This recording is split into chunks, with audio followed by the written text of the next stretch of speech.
going forward. And there are actually even private ones, not just public ones. And so going forward, we really need to emphasize on that so that people can know that there's an alternative to it. So we no longer call them village polytechnics, so that people cannot feel like they are going to substandard institutions. And so therefore it is important that when you go there, you still get equal support. So there is a differentiation. There are those that are at the county level, we can call them county polytechnics, public ones. And then we also have the ones that are managed at a national level through the State Department for TVET, and of course regulated through TVETA. Now let's come to digital transformation agenda. I know people have been hearing about Taptengele. We need to state as follows as government. In keeping with the administration's digital transformation agenda, the Cabinet Secretary for ICT has been going around the country to ensure that there are digital hubs, really. And in that regard, yesterday the Cabinet sanctioned the digitization of the entire education system to avoid corruption, spanning from basic education to tertiary and university level education. Because we are spending, is it 600 billion plus on education alone? It's actually a third of our budget. This intervention aims to address the governance challenges within our education system that have led to parallel accounts, charging of unauthorized school fees, diversion of the exchequer release on capitation and other fraudulent activities that undermine the integrity of the education system, leading to the enrollment of ghost students. So we don't just have ghost workers, we have ghost students. That's why you are finding people going to resist the idea of e-citizen. And that, I must say, without a doubt, because I see the papers saying that the president has defied the orders, we cannot stop the momentum of digitization. So those who have been eating school fees, let me put it in layman language, your time is up. Let's put everything within the ambit, because e-citizen, properly administered, just by contributing a minimum of 350 million shillings a day, we are going to collect another about 1.5 trillion. If we collect another 2.1 trillion through the other taxes, or the taxes, we are almost resolving the issue of the budget, because our budget is around 3 point something to about 4 billion, thereabout. So this is very important, so that we get to know who are these people demanding money from the exchequer, yet in actual sense they are collecting enough to sustain them, and yet this money is going to people's pockets. We have had very good success stories on e-citizen, and we have seen people trying to some of the media houses trying to show the negative side of it and cooking up stories. There is no change that has never been resisted. That we are aware. Change is difficult, and government is not going to back down just because some people are trying to manufacture negative publicity. Let us come to the issue of our public debt. We are very happy as government to report that the cabinet meeting yesterday welcomed successful placement of USD 1.5 billion euro bond and termed its oversubscription, because it has been oversubscribed, to mean that investors really have a very high degree of confidence in the administration's economic turnaround strategy. There's nobody who can put their bet where they don't think they can recover. So for the naysayers out there thinking that we're insolvent, we are not credit worthy, I think many people have shown interest in the 1.5 billion US dollar placement, as advised by our transaction advisors, is a clear testament of the fact that we are on the right trajectory under the Kenya Kwanza administration to pay this one bullet payment by June of this year. So the successful completion of the transaction places the country firmly on course to buy back the existing USD 2 billion euro bond, which of course is due in June, as I've said just shortly. Reaping from Eurobonds placement and the targeted interventions by the government, the Kenya shilling has now reversed the downward trend and is appreciating in value against major world currencies, and even including East Africa. In fact, our currency now is stronger than even our counterparts in East Africa. This means that the shilling has now appreciated for 11 straight days to trade below 153.75 shillings at some commercial events. And that is really good. That is really, really wonderful. On Wednesday, the shilling posted its strongest intraday gain against the US dollar in the last 12 years. This is wonderful. And this will effectively lower debt service costs, attracting more investors. And again, I want to insist, part of what has made this shilling to be strong as well is a G2G arrangement, because by now, the shilling would have sold up to 220 shillings. So this is very, very welcome and very commendable. Again, let me insist again on the cost of living. The cost of living continues to improve as promised by the government. Maize prices have dropped by 12.7% last year, driven by improved local harvest, courtesy of good weather and the fertilizer subsidy program. The fall has been a major relief for consumers as it has lowered the cost of unga consumed in many households from 230 shillings to 130. That's a whole 100 bob.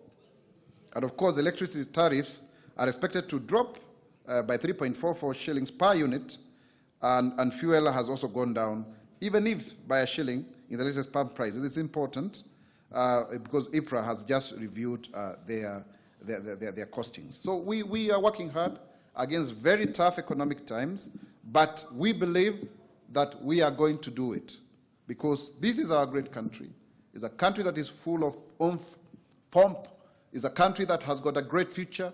I believe that this country can emerge to be the strongest economy in Africa, not just in sub-Saharan Africa, and that indeed we have a great potential towards ensuring that we lift millions of people from poverty. So, ladies and gentlemen, wacha niseme kwa machache kidogo kwamba leo tumekuja kuelezea masuala ibuka ambayo yanahusikana kutokana na miradi tofauti ya serikali. Tuseme mwanzo kwamba zile stakabadhi za kusafiri tunapenda kuziita passport. Shida ni kwamba zile za kurasa 34 zipo, za kurasa 50 zipo, na watu wengi sana hawajaweza kupata vitambulisho. Kuna vitambulisho bado hazijaweza kuchukuliwa zaidi ya 1684, ilhali kuna watu 1600 ambao bado wameweza kufanya application. Tunaomba wale ambao hawajachukua vitambulisho waweze kuchukua, lakini kwa sababu ya kesi ambayo iko kotini pia wengine waweze kuchukua. Lakini tunachapisha passport sasa hivi vile ambavyo tuliahidi. Kuna mashine ambazo zinafika mwisho wa mwezi huu, lakini kama wewe unaweza kuchukua kitambo kuna kurasa nyingi zaidi, tafadhali nenda kule ukachukue ili uweze kufanya kusafiri. Na pia tunasema kwamba wale ambao wanafanya kilimo cha mifugo sasa hivi kuna bima ya mifugo, na zaidi ya bilioni 1.2 imeweza kupatiwa zaidi ya wakulima 1400 ambao wameweza kujisajili rasmi kuweza kufaidi kutokana na huu mpango wa serikali. Hivi karibuni serikali imeweza kupasisha hiyo sera katika baraza lake la mawaziri. Kwa hiyo sasa hivi ni rasmi kwamba kilimo cha mifugo kinaweza kutusaidia sana sasa kwa sababu ya ile ngozi na dhamani yake. Ni mwito pia tuseme kwamba kuna vile mambo ya masomo, zaidi ya 96% ya wanafunzi ambao waliweza kuketi katika mtihani wa KCPE mwaka uliopita wameweza kujiunga katika shule za kisekondari. Ni 4% peke yake wanafunzi 1058 ambao bado hawajapata nafasi katika shule zile kwa sababu tofauti. Na afisa wetu wa utawala, machifu, DCC tunavyowaita, county commissioner, wanafanya mpango kuhakikisha kwamba wanakwenda katika vijijini kupitia ule mfumo wa nyumba 10 kuhakikisha kwamba watoto wamesajiliwa shuleni. Pesa zipo, lakini wale ambao pengine hawawezi wanaweza kuingia katika shule zingine za taaluma tofauti ambazo zina wanafunzi wengi tu ambazo zinasimamiwa na serikali gatuzi. Shule hizi za ukufunzi katika ufundi tofauti, taaluma tofauti zipo. Kwa hivyo tunaomba watu wasiweze kuwaweka watoto wao nyumbani kwa sababu ni hatia na sio kulingana na mujibu wa sheria ya watoto. Kwa sababu wewe mzazi kama umempata mtoto, usidhani kwamba ni haki yako kwamba wewe una ruksa ya kufanya kwamba asikwende shule. Kwa hivyo mambo ndio haya. Tunasema lazima watu wote waingie katika mpango wa e-citizen. Na tunataka aina zote za huduma za kiserikali katika mfumo wote wa elimu ziweze kuingia katika mfumo huu wa kidijitali, kwa sababu ndio sasa hivi haya ndio maendeleo. Huu ndio mfumo huko. Huu ndio mtindo wa kisasa. Ukiangazia hata wale ambao wanauza ng'ombe sasa hivi wana akaunti za kidijitali, aidha kutumia simu ya rununu katika M-Pesa na nyinginezo. Sasa itakuwaje kwamba mfumo wetu tu wa elimu ambao unahodhi kama karibu thuluthi moja ya bajeti ya nchi hii yetu, iwe kwamba sasa watu wanataka kujilimbikizia pesa ziweze kuingia mifukoni? Kwa hivyo tunasema kwamba hilo litakoma. Hata watu wakikwenda kotini, serikali haitasita kuhakikisha kwamba tunasonga mbele, kuhakikisha mfumo wote wa e-citizen umeelekezwa mbele. Na tumeona kuna watu ambao vyombo vingine vya habari vimeweka makala maalum kuhakikisha kwamba wanadhalilisha mfumo huu wa serikali. Tunawaambia ni bure bilashi, sisi haturudi nyuma, hatutishwi, hatuwezi kupangwa na nyinyi na propaganda zenu. Tutaendelea na mfumo huu kama serikali ili tuweze kuhakikisha kwamba Wakenya wote wanafaidi kutokana na zile fedha ambazo zinatozwa kutokana na huduma za kiumma. Kwa sababu nini? Tuna bajeti ya karibu trilioni 4. Tunachukua kodi ya karibu trilioni 2.1. Lakini ukiangalia mfumo huu wa e-citizen tayari tuna uwezo wa kuchukua zaidi ya trilioni 1.5 kwa makadirio ya upeo wa chini. Sasa itakuwaje basi wewe useme kwamba tusijimudu? Kwa nini tuende tukope na tuna fedha za kujimudu sisi hapa nchini? Kwa hivyo hilo ni jambo ambalo tunasisitizia, na tunaomba Wakenya waweze kuwa na utu, kuona kwamba wasifaidi na mali ya umma, ili tusiweze kuwa sisi ni watumwa kwa sababu ya mikopo.